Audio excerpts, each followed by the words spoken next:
Hi, my name's Alex, aka Dynasty Guru NFL on Twitter. Join me now for the episode 2 of the Dynasty Hotseat podcast.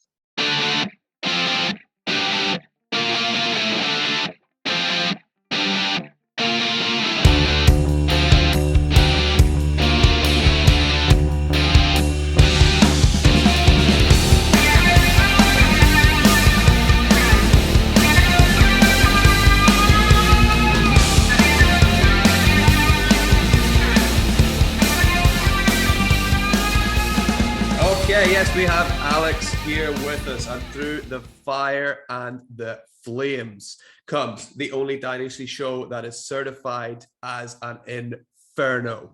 It's the Dynasty Hotseat, guys. We got Alex here with us. Alex, how you doing? All good, thanks. Nice to see you again, Connor. Yes, mate. Good to see you.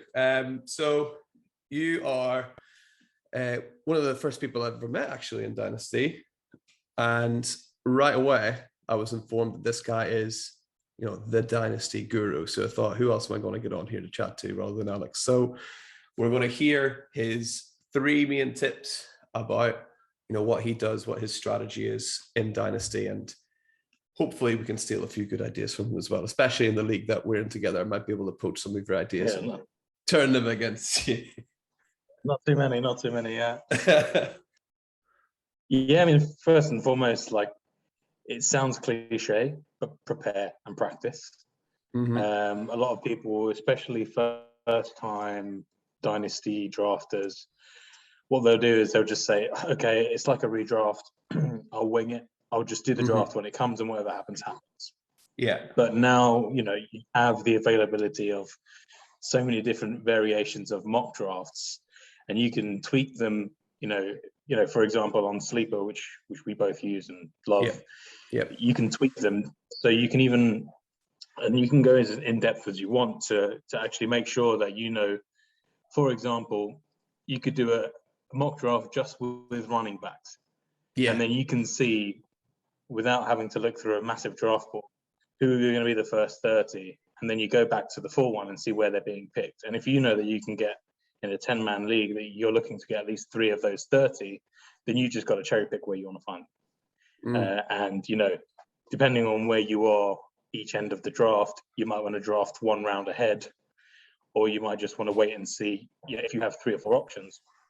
Damian Harris is a guy who usually drops to the 4th, 5th rounds, and he's a lead back. Even though Stevenson's there, he's going to get the majority of carries.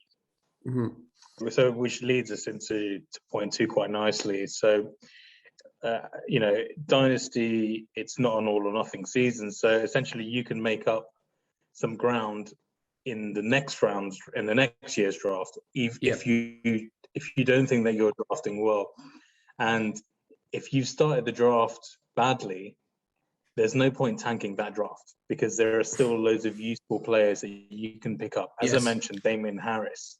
You won't get him in round 3. People won't take him in round 3. But if you haven't got a decent running back by round 3, pick him up, because he could win you 1 or 2 games. And if it comes to game 5, 6 of the season and you're in a winning position, he's going to be a very useful player. And if you're not in a winning position, you've got some trade capital, and 2, you've got a decent player to at least disrupt people who are in the challenging for the title, which is usually my favorite sport. You are an absolute master at disruption and winning by the smallest margins. I don't know how you managed to do it, but it is a special skill that you have. So I think in not the league that we're in, but another league with a few of the same guys. Yeah, I think I've got the second most wins, but I've also got the second lowest points scored. Wow. So it's a risky strategy. Yeah. But if you know how to pick your teams properly, it's it can just fall in your favor. And and not saying this is part of draft strategy, but maybe somewhat. But the schedule was one of my favorite days, because you can look at players, you can pretty much say, here's a good example. If you know the cornerbacks for Green Bay are going to be playing against your receivers. Say you're Detroit. You're thinking when you're drafting, there's going to be a receiver there for Detroit who's going to have 2 bad games this season. Yeah. So then, because you know the receivers are going to be out of play, pick the tight end, go Hawkinson. You know? Yeah. And this is why, shot. you know, and the same with, you know, with Conklin or Irv Smith, the Vikings. It works out in the same way. If you know Jefferson's going to be handled by Alexander and Stokes or both or whoever, yes, then you know the 3 guy is going to be Conklin. So go Conklin. And you don't need to go and pick Conklin in the 5th, 6th round. You can get him in the last round. And that's what I mean about drafting players who are going to be useful. He was even on the waivers, I think, for a lot of leagues this year, Alex Conklin. He was.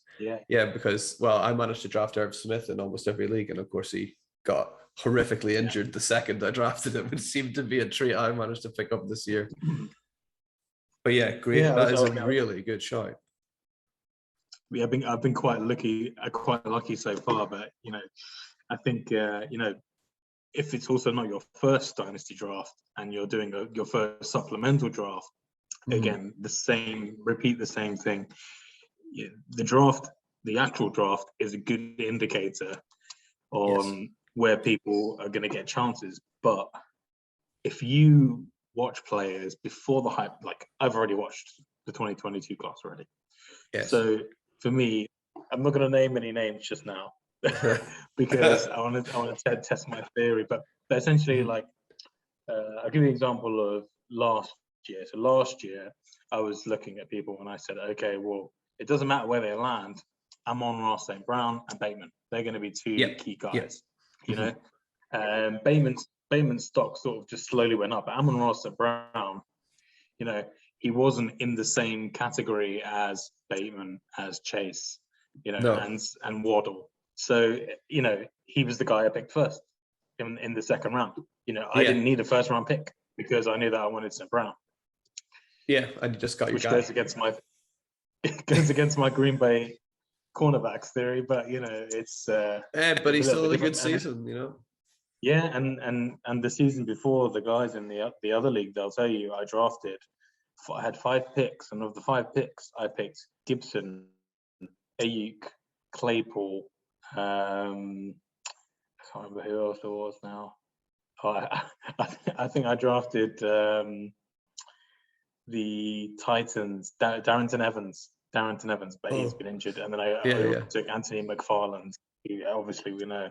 But, you know, 3 out of those 5. And that's a pretty I took good Anthony return. McFarland because I thought Connor would be down with injuries. Fortunately, they chose Snell instead. Yeah. And the same logic for Henry. But when Henry was injured, Evans was also injured. So, you know, you win some, you lose some. I think I'm still holding on to them because I'm scared they'll do well if I drop them. But you know, again, Claypool was very simple. I looked at him and saw that he had 16, 17 touchdowns in his last season at Notre Dame, and going by, you know, his athleticism, his speed, his diversity, and what roles he can use, I got him in the 3rd round. You know, amazing. Fair enough. It was a deep receivers class, but you know, and it'll be the same this season as well. You know, there's going to be a lot of wide receivers going first 2 rounds. Yeah, I think the big one from last season I can think of is a guy that I just tried to get as much as possible. Again, quite late, was Elijah Moore. Just seemed to be as like draft season went on and on, he kind of crept up. But at the start, I got him in like at the start of the 3rd round in some drafts, and it was just absolute steal. And again, he's the kind of guy you just look at and you go, wow, well, he's going to fit. And you might look at the Jets team and you go, well, there's no real competition there for him. Absolutely. So that's something I like. That. Yeah, and it's also, I mean, it depends how much. I mean, I've started watching a lot more college football in the last, say, 3 to 5 years, and there are definitely schools which breed different breed players to a good strength, and you can see that in the program. Look at Metcalf, AJ Brown, Elijah Moore, all came through. You know. And so if you can sort of see this is the pedigree, you've got to take a closer look. The same a little bit with Gibson and Gainwell, both running backs / receivers at Memphis. And I mean, Gibson's had a better chance in that. I mean, when he joined when it was the Washington FT, actually Commanders, yeah, they probably were, yeah. But he was sixth on the depth chart because they had Adrian Peterson, they had McKissick, they had Peyton Barber, and then one by one, slowly, they were all dropped and made way for Gibson. And that wasn't a surprise to me. And then that literally just comes to watching the film. Then, I mean, just to close off, I think the other thing that I like to do is take my time when drafting. I mean, if you know that if you spend a lot of time preparing, you know which player you're going to get at which round, take them. Don't change your mind. But especially if you're doing the first draft, first dynasty draft, it's important to see what the other players are picking, because some people will go, especially in a SuperFlex, some people will go two QBs first. They want to get them out of the way. But in reality, by doing that, they sort of lose themselves a skill player, because they're sort of like a block of QBs. They go at the beginning, there's a couple of rounds, and then they start going again. So it's all about understanding the draft board. But some teams will draft badly, especially if it's first time, or if they're feeling rushed, or they see like a Cooper Kupp is in the third round, I'll take him because he can win me. He can win me this season. They'll take him. And what that will do is you will see an imbalance between the other team's squads and maybe yours. So if you see a guy has picked 2 QBs and 5 receivers, and they haven't got a running back until round 7, pick running backs, and you can make those trades. You know, have that in mind, and don't even wait for the draft to be over. If you know the person, just start saying, you know, let's do a little trade straight away. So you definitely need a running back because I've taken them all. That's a really good study. Exactly. No, is that like Shan Tzu, Art of War? Was it know your enemy? Is that what he says? Well, so you've got it, do you? There we go. Wow. The Art of War. You should just put a sticker that says Dynasty Strategy. Oh, there may be annotations in this. Do you just have little notes on it saying take Gibson in the third next to paragraph 3 and like? Exactly. Oh, that is amazing. Well, Alex, thank you so much. Those are 3 amazing tips. Pleasure. So now what we're going to do is we're going to put you in the hot seat and see how these tips work out whenever you do your very own mock draft coming up in the next part. Okay, so here we are now, and Alex is firmly sitting in the hot seat. We got the mock draft tool ready to go. And Alex, we've got a 12-team SuperFlex Dynasty Startup Draft. The first decision you're going to have to make is, what position would you like to start in? So if it's a 10-team round, I would always prefer to go around 7 or 8. I think that's usually the best part for me. But as it's a 12-team, I think 9-10 is just a little bit too far. So I'll go straight in the middle. You're going to go 6 or 7. 6. Let's go 6. Right bang in the middle. And it's going to go round in a snake order. So you'll get the first, just like your standard sort of startup draft. The snake will come round to you. Brilliant. Okay, so here we go. So you got Mahomes and Josh Allen going 1 and 2, which you'd probably expect. Murray and Burrow and Jonathan Taylor. And now you are, well, I say on the clock. I've paused the clock, so you're not really on the clock, but it's your go. Yeah.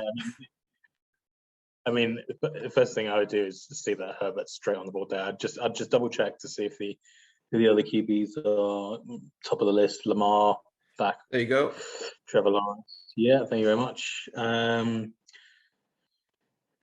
See, at this point, I mean, Herbert seems like a no-brainer.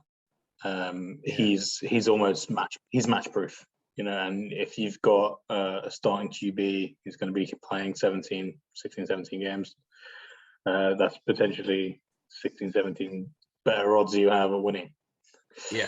So and he's so young as you well.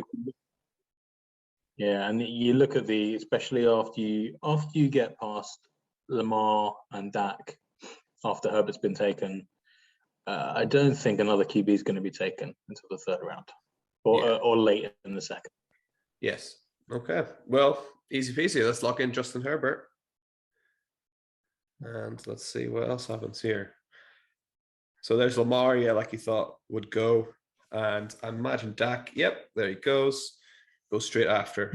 So Trevor Lawrence is a really interesting one, isn't he? I'm still not sure what to do with him. All right. Okay. Paused. So here is everybody on the list. Yeah. And it's just sort of filtered by ADP on this app. So I can move up and down as well. Yeah. Filter to specific positions if you want. That's all okay. So, I mean, off the bat, the next best running back there is Javonte Williams. Yes. And, I like the guy, but I don't know if I've seen enough yet for him to be my lead back. So, at this point in time, I'm probably thinking I would need to take someone I can rely on would either be Chubb or Eckler, especially because I know I've got Herbert. Yeah, I know I've got Herbert. I know I've got a chance to win. If I was the 12th pick there and I went Lawrence, I could probably afford not to be so picky and maybe go, because you already have not a risky QB, but more like you have someone who you don't know where you're going to get each game, not because of his talent, but because of the way the team's organized. Yeah. And so you can maybe afford to take a bit of a stab in the dark. And like I said, build up a team of players who could be useful. And if they win you games, they win you games. But ultimately, if you lose because it's a dynasty, you'll end up getting, first, second, third round pick next season. So that's fun. So what is your take on? What is your take on? So you already have Herbert. So what is your take on, doubling up on that link and going for Eckler? Do you think that's a valuable thing to do, or is it just doesn't really make a difference kind of thing? It doesn't make a difference, as every player is there are only a handful of players who are matchup proof. Every other player, has the risk of being matchup dependent, and so it swings and roundabouts. Ultimately, you have the more talented guys in a block, which everyone knows. Everyone ranks them, as you'd expect, and it's just about again picking them at the right time and a bit of luck. So at this point, I probably maybe just filter by our running backs just for a second. There you go. So you got people like Derrick Henry that are appearing now. Yeah. So for me, what I would either do is take Chubb, or knowing that Cooper Kupp's still on the board and that he will probably have another season to back up, I would probably go. I could go Cooper Kupp and then take Antonio Gibson in the third. Okay. So we're going to go for. I think we'll go for Kupp. Cooper Kupp, and we're hoping that Gibson doesn't come off the board here. So far, so good. I think it usually will go by ADP, but sometimes it throws a little curveball in. Okay, I think we might be okay. Let's have a look. So your running backs, you got Henry and Gibson and Mixon and Saquon Barkley, so that's a no-brainer for me. I'm going Gibson. Easy. Lock in Gibson. So the team's looking pretty strong so far. You've locked up elite quarterback, elite wide receiver, super talented running back. And the second wave of QBs is coming now, as I expected. J.K. Dobbins is a good. If J.K. Dobbins is available, I'd probably have a think about it. I'd like to take the time to apologize to all J.K. Dobbins owners because the second I traded for him, he got a catastrophic injury, I think, the next week. So I'd like to take this time to say sorry to everybody. That was my fault. You might actually see a few trades from me coming in for him, actually. Ooh, okay. Dobbins going in the 4th round, really good. That's probably where I would take him if I was available. Yes. So maybe just filter by QBs now, because a handful have just come off the board, including Fields and Stafford. So it's sort of good time to sort of reassess to see what's available, and ultimately, looking at see what's left and say, do you want any of these to be your second quarterback? There's one there that is lighting up the board for me. I don't know if it's the same for you. I don't know. I really like Baker Mayfield. Okay. I don't know what it is. But it would probably be Mac Jones, or I see it's just so everyone else can see as well as Tua, Ryan Tannehill, Mac Jones, Zach Wilson, Sean Watson, Wentz, Mayfield, and then the rest of you as you'd expect. Yeah. Kirk Cousins is quite down there as well. Same with Derek Carr. They're useful QBs. They're very useful. I like Derek Carr. Yeah.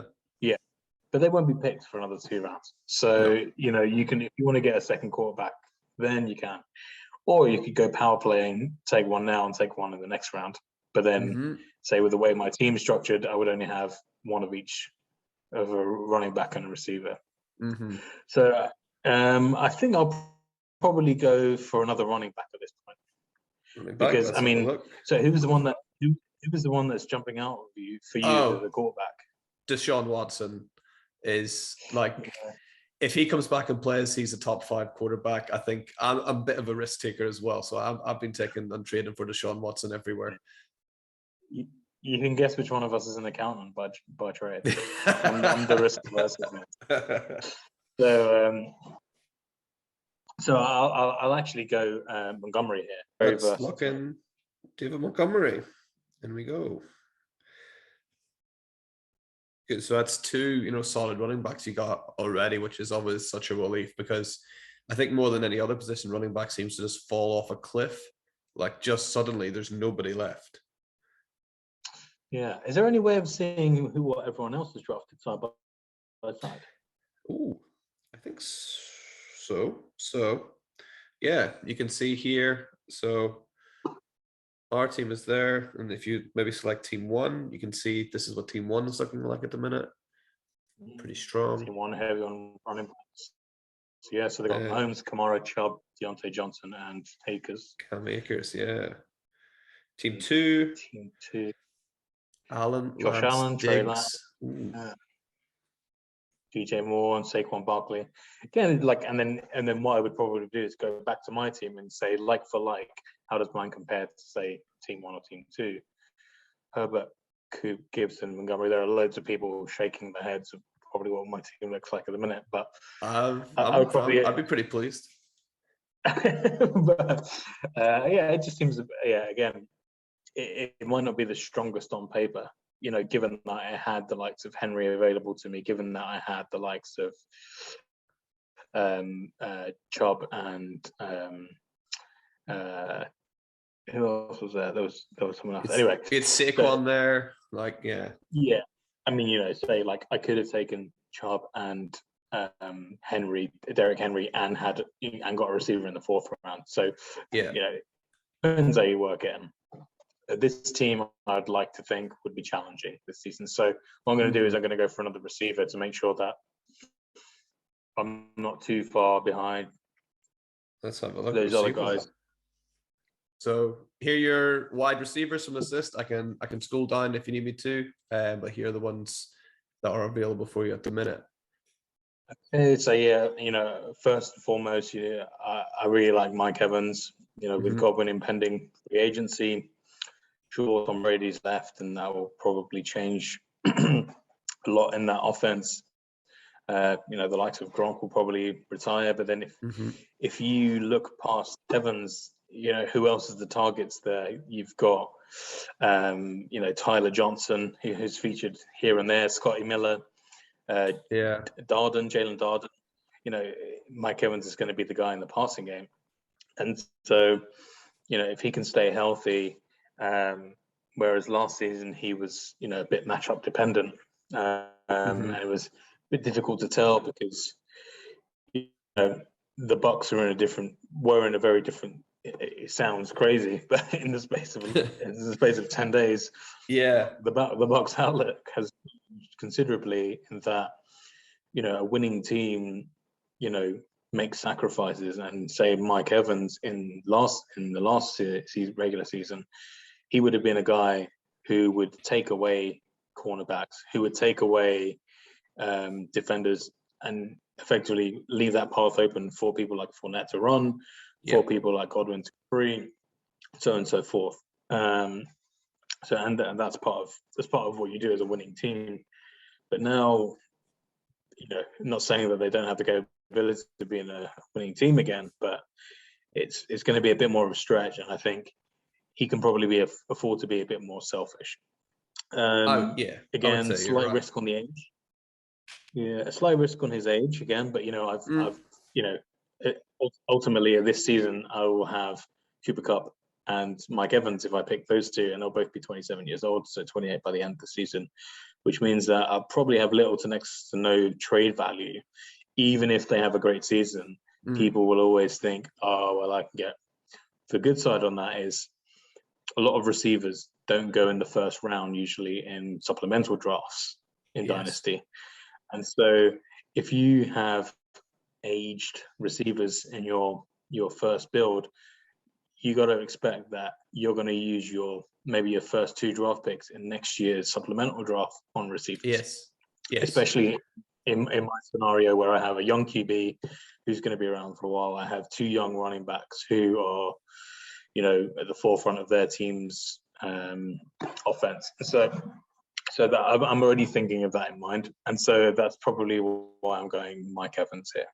Mike Evans, great shot. Let's lock him in. And yeah, you're right. There's, especially with your supplemental draft, the amount of young receivers that are coming through that are so good already.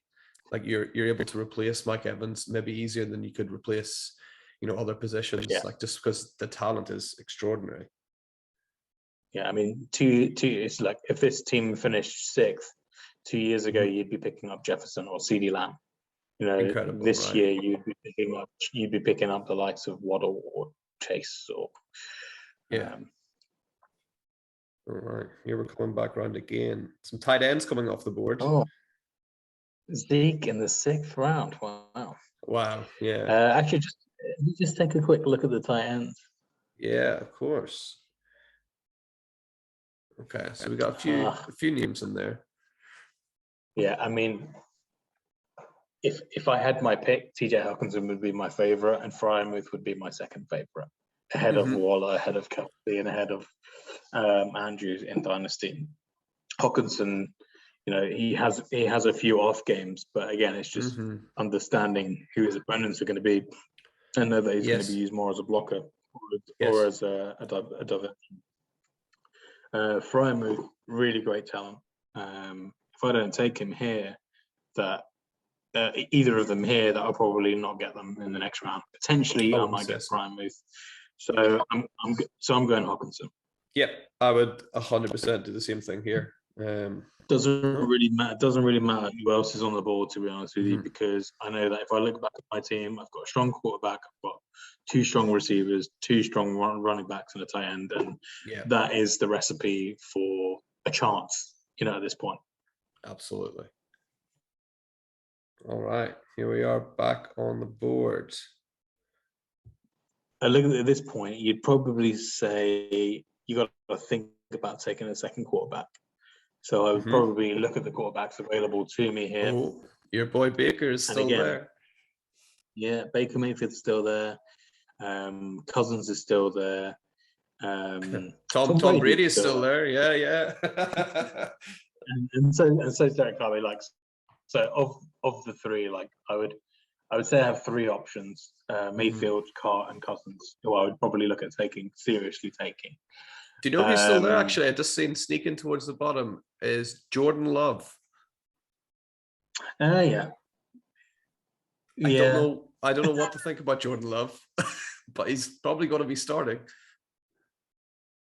Yeah, but we'll see when it gets to it. You know, it wouldn't surprise me if we see them draft another quarterback. Another little tip actually is, you know, listening out for people who are kind of exceeding expectation in camp.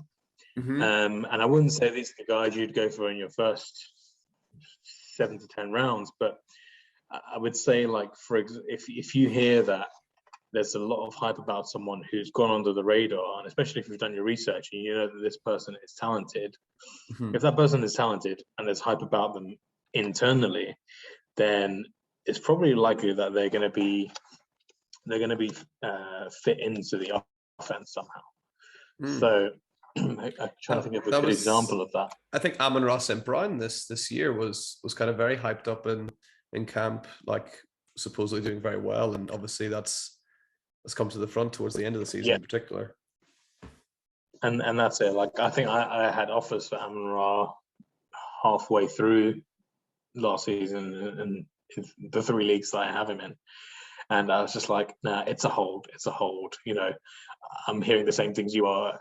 It's just about the Lions at that point finding their rhythm a little bit better. Yes. And that's all it really was dependent on them. And as soon as they did, you know, he was performing better than Jamar Chase was the last six, 7 incredible. Games. So can't be scoffed at. So at this point, there's enough on the board that I'd say I can pass on a quarterback for the next round. So I would probably go back to a running back. Okay, let's have a look. AJ Dillon, who you've been talking about, obviously still there. Yep, and then that does, and that's AJ Dillon's the guy in Green Bay now. Jones fans are probably turning off right now, but it wouldn't surprise me if Dillon was taking a lot of the goal line touchdowns. Yeah. All right. Well, let's lock him in then. AJ Dillon is similarly to what Drake was meant to do 2 years ago at Cardinals. But just really bad. So Mayfield's gone. This is the interesting part now. I think now when we get to this is where teams are kind of made, I think, whenever you can draft at this point really nicely.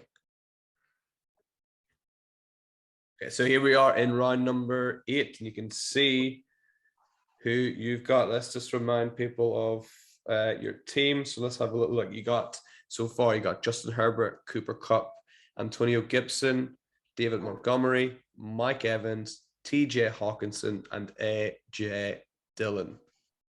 Pretty strong looking team. You seeing anything that you're like, I need to go after a certain position, or are you just taking best player on the board here? What are you thinking? No, so I mean, the last round we spoke, well, it was a bit of contention whether I would hold off taking another quarterback because AJ Dillon was on the board, and I didn't think that the quarterbacks left on the board would be taken. There's also Pat Frymuth, who we mentioned, hasn't been taken. You could really double up and just hold 2 strong positions on the tight end. If we have a look at the receivers, maybe if you can just fill the receivers. Yeah, here you go. I can still pick up Mike Williams, Darnell Mooney. So I'm not going to go receiver in this round because even if 10 were picked, I would still have a good shot. So really, it's about predicting whether the other teams are going to take another quarterback or not. And you know, on a sleeper board, you can really see that straight away. You can see he's got 2 QBs and isn't thinking about it. And that's kind of, you know, going back to what I said, have a look at what other people are drafting. Because if you see someone who's drafted 2 QBs already and they're really light on running backs and or receivers, or they haven't picked a tight end yet and Fryman is available, that's going to be their next pick. Yes. So, and then you can even weigh up, you know, if there's 12 teams, you know, 6 have picked 7 or 8 have picked 2 quarterbacks. You know that only 4 people are going to pick another quarterback, and you've got to know that you're happy with either Ryan, Jones, Carr, Cousins, Goff, Donald, or say Jimmy G's lost job, but I guess Bridgewater's still available as well. But I would say you have to be happy. You have to be happy with at least one of them being your second quarterback. Alternatively, which is something that I did a bit of a power play, if you will, last season in the league that we played in that because I have Gibson, Chubb, Cook, and Dillon, and then on the receiver side, I had Cooper Kupp, Mike Evans, Brandon Ayuk, someone else who's really good, and I just completely forget who it is now. And Metcalf, DK Metcalf. So I can't believe I forget this is a Seahawks fan, but essentially I had 8 really strong players, not to mention the likes of Amon Brown, Hubbard chipping in and out as well when McCaffrey was injured. So I didn't play a second quarterback most of the season, if you look back, because my second quarterback was Goff. And it was only really in seasons 12 and 13 that I started picking him when it looked like they had a bit of momentum. So I'm thinking if I've got a strong enough team that I'll do the same again this season, and that I can pick up, whoever's the last of these 6 or 7 left on the board, or I start thinking in the latter rounds if I'm building up. So you'll see on the league that we're in, I've got Tyler Huntley, I've got Sam Ellinger, I've got Kellen Mond, I've got Ian Book, and this is why I've got all of those players, is because I've only got Stafford as my number 1 QB. And even though I've got loads of players who can fill that SuperFlex position, when one of those QB1s goes down, I want to make sure that, I've either got some trade capital or an opportunity to use that SuperFlex spot for a QB. That's it, because we almost have opposite styles there. Whereas I remember drafting in the same league with, and I was like, I'm taking every quarterback I can get my hands. It's like I took Deshaun Watson, I took Wentz, I took Tua, I took Herbert, I think I had Heineke at one stage before I traded him away. I just gathered up quarterbacks and seen them more as like chips in a poker game rather than players. It's like, because someone's going to need those, and I'm just going to be able to pass along all these chips to someone. But this is it. It's kind of a bit of it's a juggling act, because people know that you're the guy who's got too many quarterbacks, and you know that you're the guy who's got too many quarterbacks. If your price is too high, they would rather go to someone who's got one less if they can get a better deal. And then my price is usually too high. But that's the game. Yeah, so 100%. So I'm actually going to skip on QB again. Okay. I've already got 3 decent running backs. We've already mentioned that receivers are on the board, so I'm actually going to take Frymouth. Oh, nice. Just double up. You got your. He can also slip into one of those spots flex as well. So absolutely. That's it. Mike Williams would have expected him to go. Yeah. Right.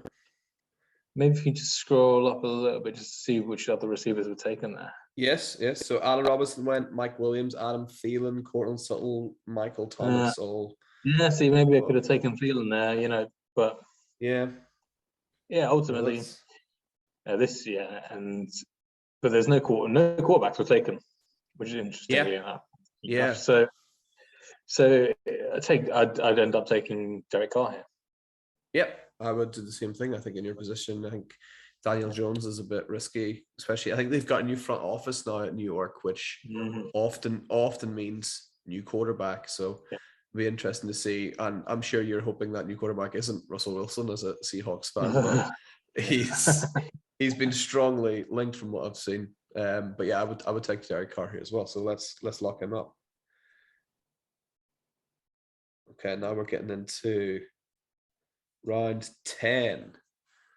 And the team's looking really strong. So you see Hunter Henry coming off the board. Matt Ryan's left there as well. And Daniel Jones. Now you're seeing, like so often happens, someone sets a trend, takes a quarterback, and then you get boom, boom, boom, boom, boom, boom. Lots of quarterbacks coming off the board. Yeah. And you'll see that a lot of the same receivers that we looked at 2-3 rounds ago are still mostly there. The only ones that have come off, but they are good receivers. Thielen, Lockett, Rondale Moore, they've all come off the ball with Mike Williams. But you look at that board there of receivers, you can see he's still available. Darnell Mooney, Odell Beckham, Juju Smith-Schuster. I mean, I'm not personally not a fan of Amon-Ra St. Brown down at the bottom. And that's exactly where I'm going for the next one. Yep. You got to lock in Amon-Ra St. Brown? Yeah, exactly. Yeah, I would do the same. Yeah, I think that's a great pick at, what were we in, round number 10? Yeah. And the thing, so with my team, my starting four, they're all established players. The team that, or my backup players, or the ones who are going to chip in here and there, they're all players who are of a certain age that it could go one way or another. So now we're in here. We've got lots of wide receivers still up on the board here. Got a couple of running backs. We'll just have a wee look at the team. I can actually search this sort this by position as well. So you got 2 QBs, 3 running backs, 3 wide receivers, and 2 tight ends, which is very nicely balanced. So it's kind of really the best on the board at this point. Darnell Mooney's a good player. Yeah, but someone like Boyd, the talent's there, and it's just a case of maybe the Bengals, depending on whether they win the Super Bowl or not, they could improve their mentality. And thinking like, oh, we don't need to overutilize the likes of Jamar Chase. We have Higgins. We have yes. I mean, I think I would probably maybe just scroll down a little bit. I see Teddy Bridgewater still on the board there as well. Hunter Renfrow there as well is an interesting one. Renfro's, I really like Renfrow, but I never have the guts to take him. Yeah. I don't think I have any Renfrow shares at all, actually. But then I would be scrambling to take him if he was available. I feel like it's so strange because he led the Raiders in targets and yards, receiving yards this year. So it's completely dumbfounded.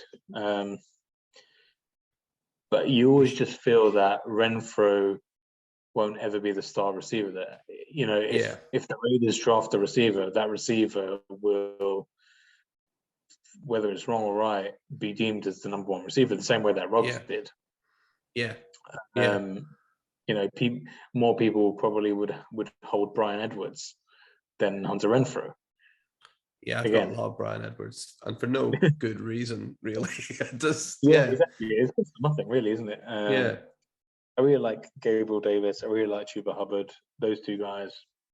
Gabriel Davis, the best player in the world, according to a lot of people on Twitter. I think, have you seen, there's a graph, there's a brilliant channel, and cannot remember the name of them, unfortunately. But they show like trades and value for players, and Gabe Davis is like here, and then the Chiefs game happened, and it was like the biggest uptick in like the amount of people are paying for him that the site had ever seen. Yeah, wow. I mean, Gabriel Davis is someone that I've owned and then disposed of, because I had quite a deep team. Yeah, I've done the same, I think. But then I ended up calling back and trading for him again in most leagues. So, and I think now, especially we know Cole Beasley's not going to be around next season. Yeah.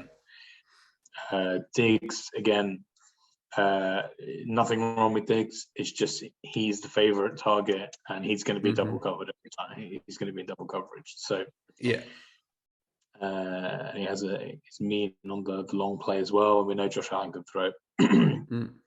I think Gabe Davis is going to be there for another round. So what I'd probably do is take another running back or take a quarterback. So just to see who the running backs are available.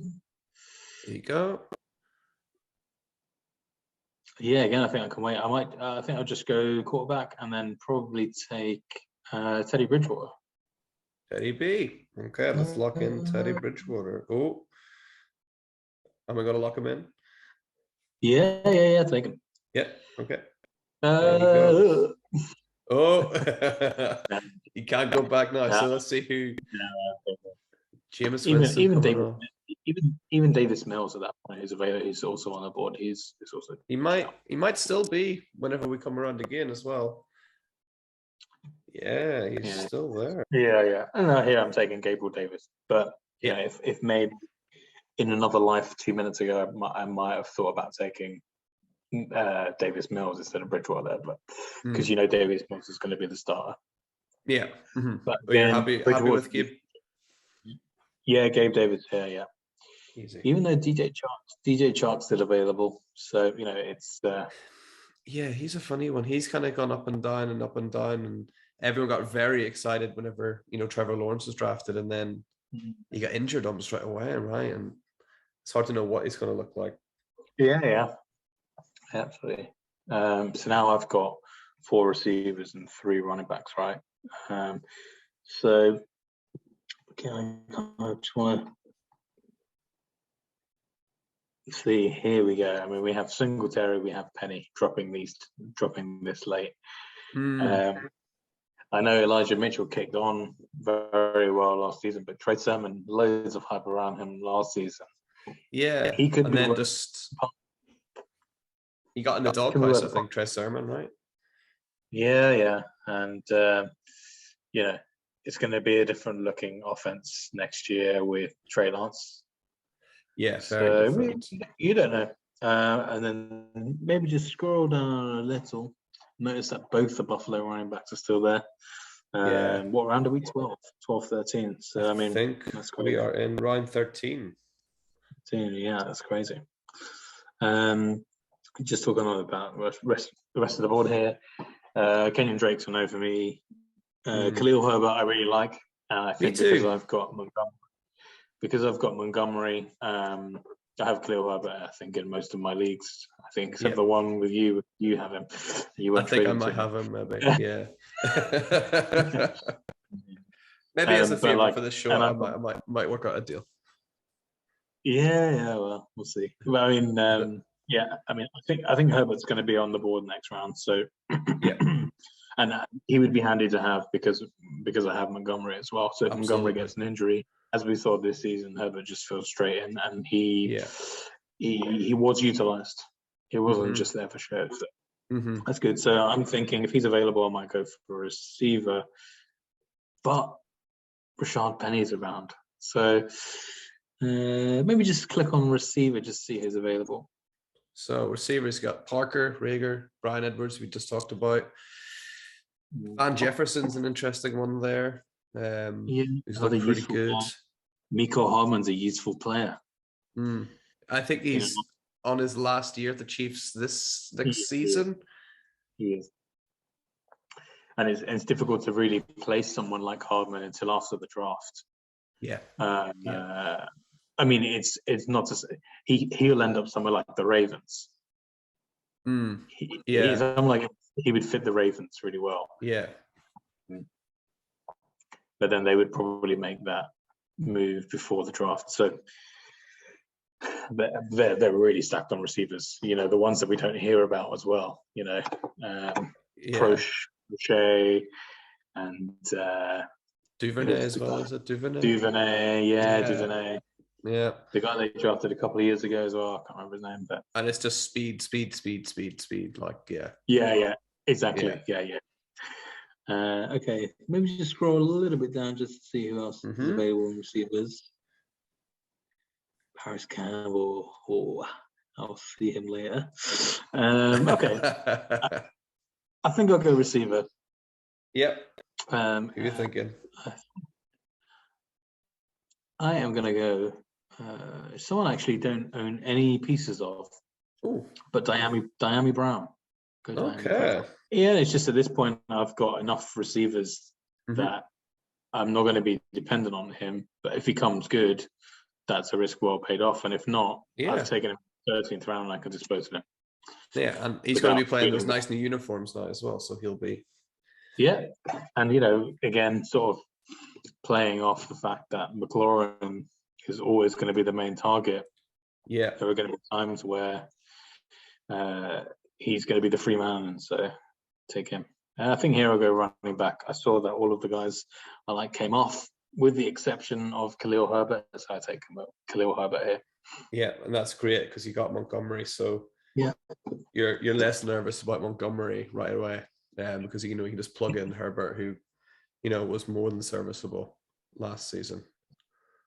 All right, we're coming towards the end. You got this, and then only a few more after. Van Jefferson just got picked up. Someone picked up Gronk. That's an interesting choice. I'm going to do the same trick here and just take Jared Patterson to the backup for Gibson. Perfect. So let's see. We got Jared Patterson. There he is. So yeah, you don't have to worry about either of your running backs going down. You've got your handcuffs locked in. And like someone, this is the danger of picking someone like Dalvin Cook. I mean, I have Cook in most of my leagues, but I know I've got Madison in the one we're in. Yeah. So I'm just constantly waiting for Cook to get injured. Fortunately enough, I've got enough cover. So, and then maybe we just flick back to receivers and tight ends. Do you want me to keep running backs on the board, or will we get rid of? No, you can clear those. Although it's very surprising to see that Mostert is still available in the 15th round. Yeah, I think he just is constantly injured a lot. I think it's just he's hard to trust. Got people. Josh Palmer's an interesting one. You have Herbert obviously as well, and Palmer will, maybe slowly rise up the ranks there. He's looked okay when he's been used. Yeah, it's not been bad, and they've got a few guys. There's Guyton, Keenan Allen, Mike Williams, and there's also the likes of Hunter. God, I keep thinking Hunter Henry was still at the Chargers, but I would say Donald Parham.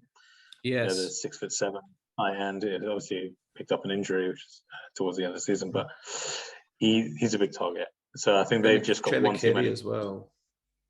Oh yeah, that's true. Yeah. I just think they've got one too many targets in LA, and the Chargers side of LA, and so I'm looking at players really here who are going to bring out value. Oh, there's another Ravens receiver we didn't talk about, Tylan Wallace. He was picked up last year. Haven't really seen or heard from him.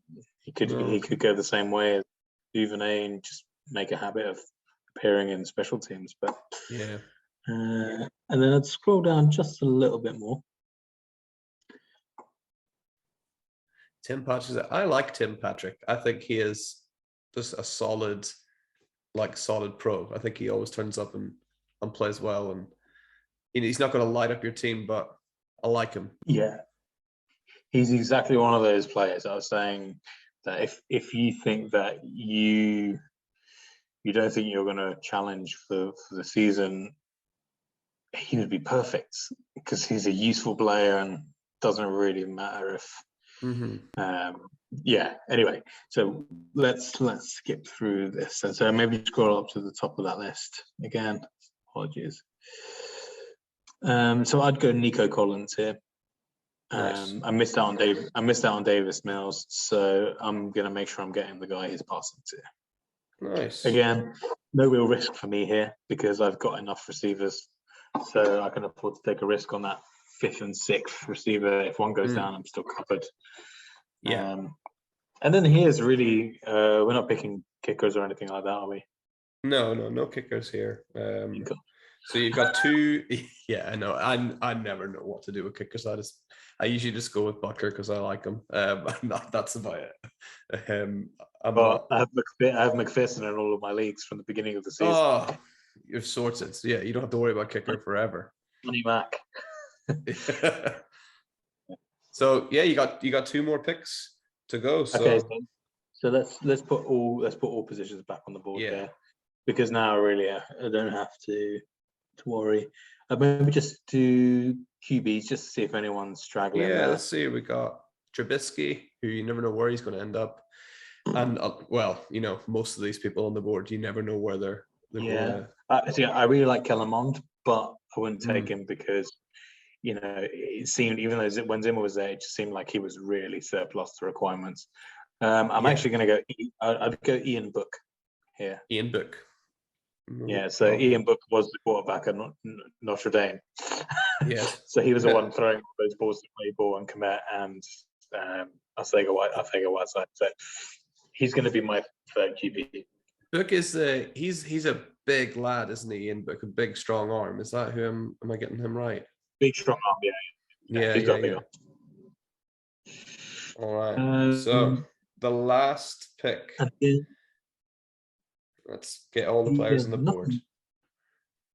Oh, I think I've seen someone that I like there, and it's Donovan Peoples-Jones. Yeah. Or Eskridge.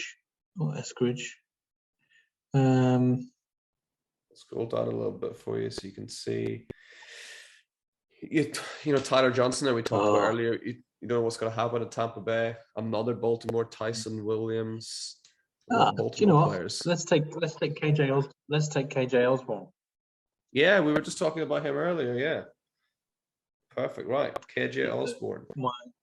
Probably my favorite overall tight end on the board there, Albert O. I really. You nailed the pronunciation as well. That was good. And I usually stick with O, and I'm happy with that. Yeah. All right, so let's have a look at this team then. We got 4 quarterbacks. You got Justin Herbert, Derek Carr, Teddy Bridgewater, sorry, Ian Book. Then we got a couple of running backs. We got Antonio Gibson, David Montgomery, AJ Dillon, Khalil Herbert, and Jared Patterson for those backup slots.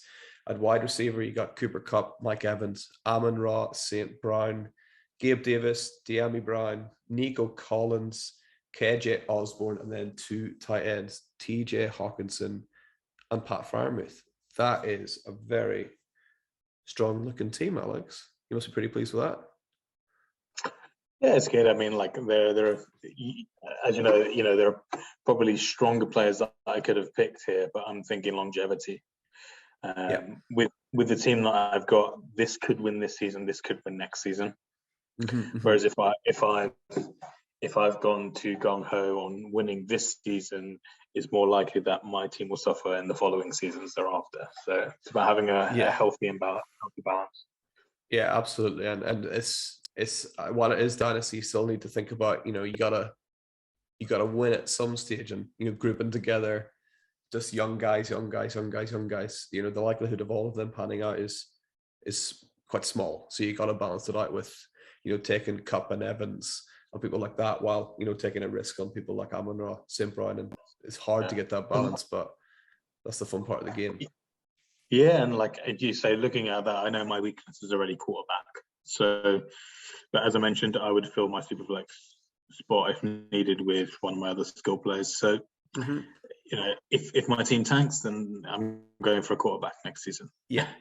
or I'm making a play for once. So, yeah. And if the team doesn't work, you'll be at the start of the draft, and that's where the good QBs are. So you just go from there. All right. Amazing. Well, Alex, thank you so much for coming to join us on the Dynasty Hot Seat. And as the flames and the embers of the hot seat start to cool down, just want to say thanks to you, Alex, one more time. You can find him at Dynasty Guru NFL on Twitter. Thanks everybody for listening. So while the hot seat does cool off for another week, I want everyone to remember that they and their team should always stay lit. So till next week, see ya.